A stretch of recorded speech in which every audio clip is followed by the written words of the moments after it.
Hi, Team Green Days here. My name is Paul, I'm David. Kevin? and we're here to introduce the new generation, we'll say new generation and user-friendly search engine called Locale. And this app we try to differentiate the typical like a Yelp search engine using like a pointing system, which you could actually cash in later on as a credit of when you go to a restaurant, you could actually give them give the restaurant the points when you buy food, order food. Um, I worked on the front end, the using a Bootstrap, and make it responsive to mobile devices. Um, and there will.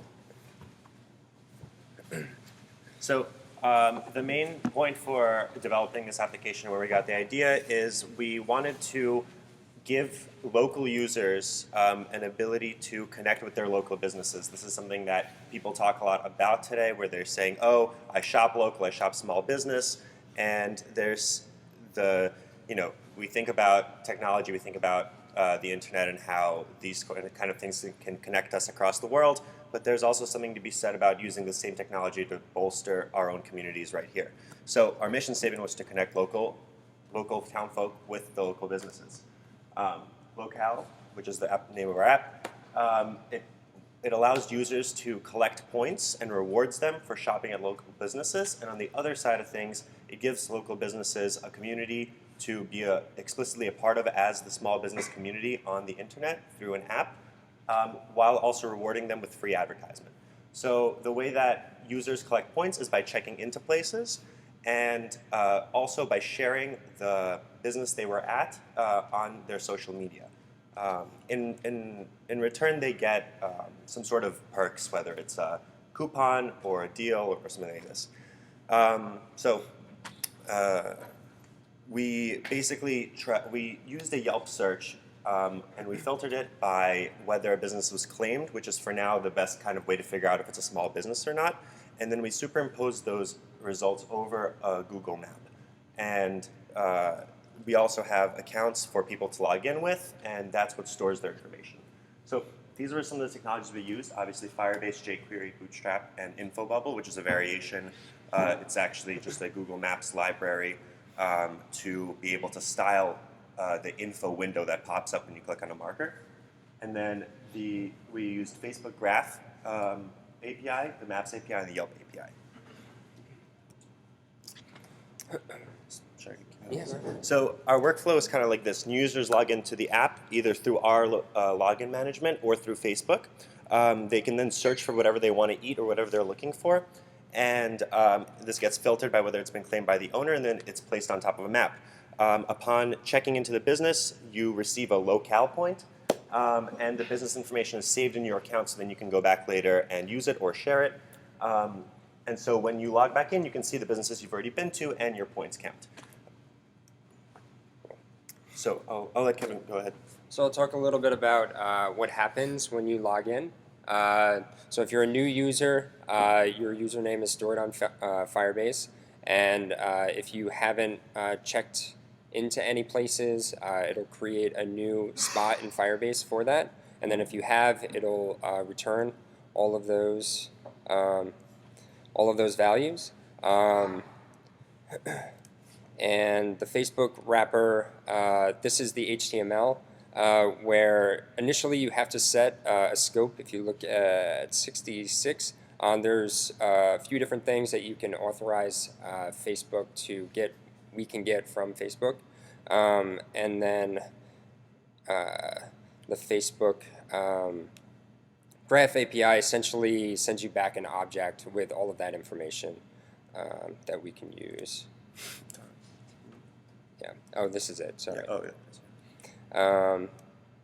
And so then once you are using our search feature, that sends it out to Yelp, and then it populates through Yelp to the Google Maps API, and that's how this works.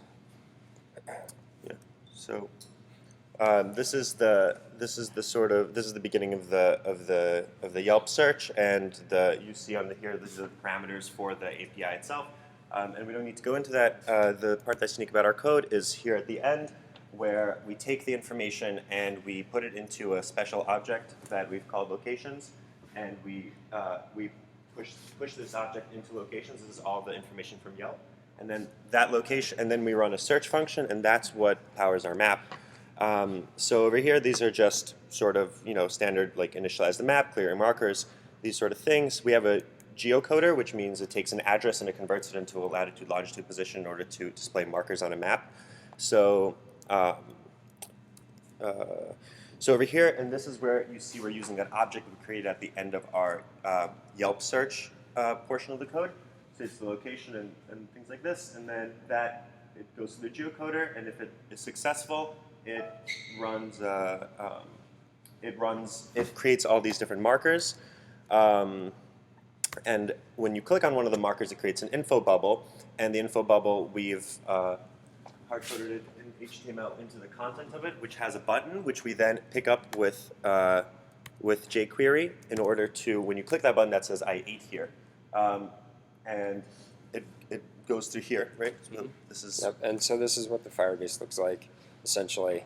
Every time you log in, all your data is stored, and that's how it displays on the page. Yeah. And this is the sort of The drop-down function. Yeah, the drop-down function, which is where we actually get what we just saw in Firebase, and it comes right back. And so this is actually, I think, the best discovery Kevin and we all made is the automatically The for loop that it runs. Yeah, it automatically each runs child. the child snapshot dot like this like the for each. This was like the best discovery because it automatically goes through the whole Firebase and basically runs a for loop, which otherwise is difficult to make happen. Yeah. 43 seconds. So. Yep. Should we try it? Yeah. You want to try? Or you want to try? Here we go. So, this is Locale. This is the way it looks when you first log in. So let's make a new user.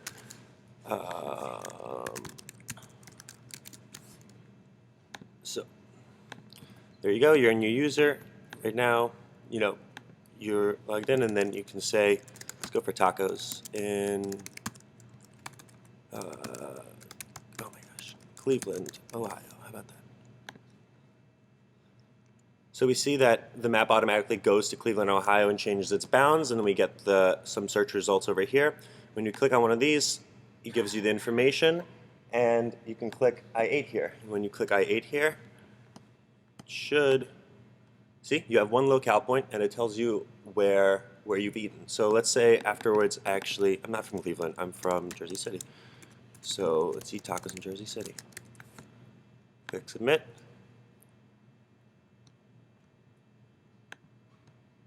Let's go here. And we see once again that we keep updating it.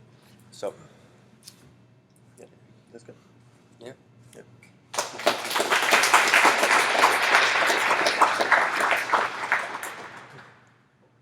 How'd you guys come up with this idea? How do we come up with this idea? So we actually, we were thinking about, we started talking, we were saying, oh, we can think about the global implications of what an app can do. It can connect people from all over the world, it can connect trade from all over the world. And kind of from that, we went from the globalized to the ultra-local. Yeah. And we were thinking of what do people want to do, right? And people want to feel like a part of their community. And this is like even more important as the internet makes our communities seemingly matter even less. So this is a way for people to have the advantage of the technology that allows them access to a wealth of information while at the same time like keeping their feet on the ground and being with the people that they're with. And on top of that, many of like the local mom and pop store business, they're suffering because of all these corporate, all the chain stores and franchisers. So we're trying to help all these local business people to using this app to get a free advertisement of their business and all And it also it's a way for people talk about shopping local all the time, and people also like to have points on things, like the amount of likes you get on a status, right? So this is like a way for people who care about that to quantify their experience. And on the other hand, it's creating a network of small business stores, independently owned stores that can uplift each other and that can get uplifted by their community, and they're like visually connected to their users. So, yeah. And I think there's a question over here. I'm sorry? How did we exclude places that are chains? They're not excluded, but the form here says, is it claimed by an owner? And if it's claimed by the owner, yeah. That was one of the problems. The Yelp API doesn't aggregate data that way. You can't exclude anything that's outside of the parameters that they give you. So. I figure that a way for us to solve it, if we decide to keep using the Yelp API, which if this goes into like a actual deployment for a purpose, we probably wouldn't rely on the Yelp API. But if we were to keep doing it with this, I could say we could literally there's less franchises than there are small businesses, so we can just filter. We can just make a loop to search the results by that and eliminate any of those kind of results. Yes. You view another user's, I don't know if you said that, okay, like their locale points so you can compare? This is actually, that's something that is in our big wish list item, right? So this is ideally an application on your phone, right, that you take to a store, and so there's a verification process. That this is obviously I8 here is one thing, but you go to a store, you hold up your QR code, they scan it, whatever, and you get a point, and then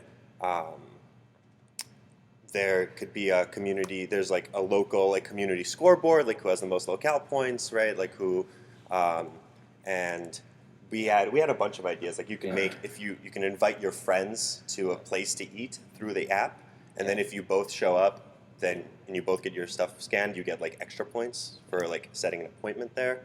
And you can share this on Facebook. Yeah. So it'll say that you did whatever at wherever. Yeah. So that's like future functionality that we'd like to. Okay. What else? Can you also rate this one? Can you change the rating and it will affect I don't think so. Not yet. So- No. Not yet. Yes. It's actually a really, really good idea. You guys think you're gonna actually continue making something like for like your graduate? You guys think about it? That's kind of you to say. Thank you. Yeah. Yeah, we like it. Yeah, we're pretty excited about it. So I mean, we're just gonna keep tinkering with it. I want to keep tinkering with it. So, so we'll see where it goes. Anyone else?